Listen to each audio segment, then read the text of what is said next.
Ou bien tu veux dormir un peu? Bonjour chers Ivoiriens. Je suis heureux aujourd'hui de pouvoir partager avec vous certaines choses concernant la vie d'une nation. Je dis aussi merci à mon cher frère qui me donne l'opportunité de pouvoir parler et de pouvoir m'exprimer, pardon. Donc je voulais juste vous parler de la vie d'une nation.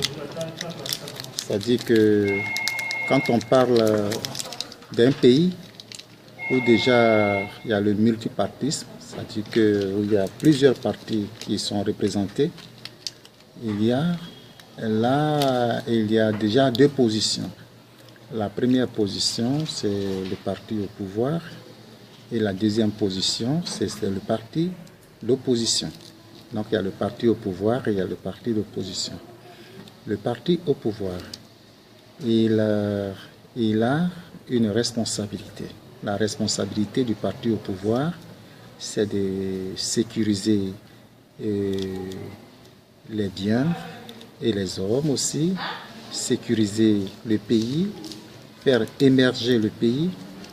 Donc c'est un peu la responsabilité, c'est-à-dire une responsabilité sécuritaire et notre responsabilité d'amélioration des conditions de vie des personnes administrées, c'est-à-dire les personnes qui le gouvernent, et permettent aussi l'émergence du pays. Donc voilà un peu les responsabilités clés du parti au pouvoir. Maintenant, les armes c'est-à-dire que les armes à la disposition du parti au pouvoir pour pouvoir mener à bien sa mission, il y a ce qu'on appelle la police, la gendarmerie, il y a l'armée, il y a également toutes les ressources financières du pays et également le parti au pouvoir. Il y a aussi les prisons, il y a aussi, comment on peut appeler, les décisions, c'est-à-dire que les droits qu'ils ont sur la population, que le parti a sur la population en matière de décision. Donc ce sont des armes que le parti peut utiliser pour mener à bien sa mission. Par contre, en face, il y a le parti d'opposition. Le parti d'opposition a son rôle qui est bien déterminé. C'est-à-dire qu'il est opposant. Il n'est pas partenaire, il n'est pas ami, mais il est opposant. Opposant veut dire contraire. C'est-à-dire celui qui dit toujours le contraire de ce que pense le parti qui est au pouvoir. Donc c'est tout à fait le contraire. Et il fait le contraire de ce que le parti au pouvoir fait. Si je prends un exemple, si par exemple le parti au pouvoir a construit un pont et que ce pont est applaudi par la population, alors le parti d'opposition détermine effectivement que ce pont était bienvenu, mais ce n'était pas le moment. Et il évoque un autre point qui pouvait encore qui pouvait attirer encore le peuple à ne plus se réjouir du pont, mais au contraire à se pencher vers la préoccupation que l'opposition a mis sur pied pour pouvoir détourner la population à ne pas trop considérer ce que vient de faire le parti au pouvoir. Donc là aussi, c'est le rôle de l'opposition.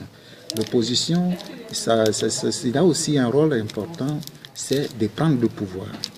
Étant opposant, la conclusion de son opposition, c'est de prendre le pouvoir. Donc, il y a à sa disposition certaines armes qu'il faut, qui sont par exemple le programme de gouvernement qui peut exposer à la population, mais étant aussi opposant, il a pour armes à sa disposition les putschs, les marches et les coups d'État, les rébellions.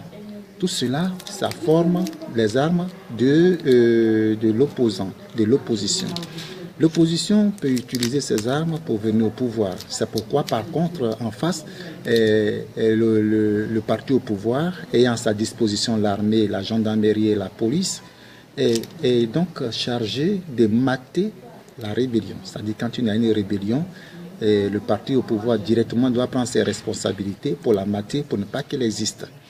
Donc voilà un peu les deux éléments qui composent un pays où il y a du multipartisme. Donc si quelqu'un a été opposant et qu'il a été dans la rébellion jusqu'à ce qu'il prenne le pouvoir, mais c'est tout à fait normal. Ce sont des éléments clés qu'il faut utiliser pour parvenir au pouvoir.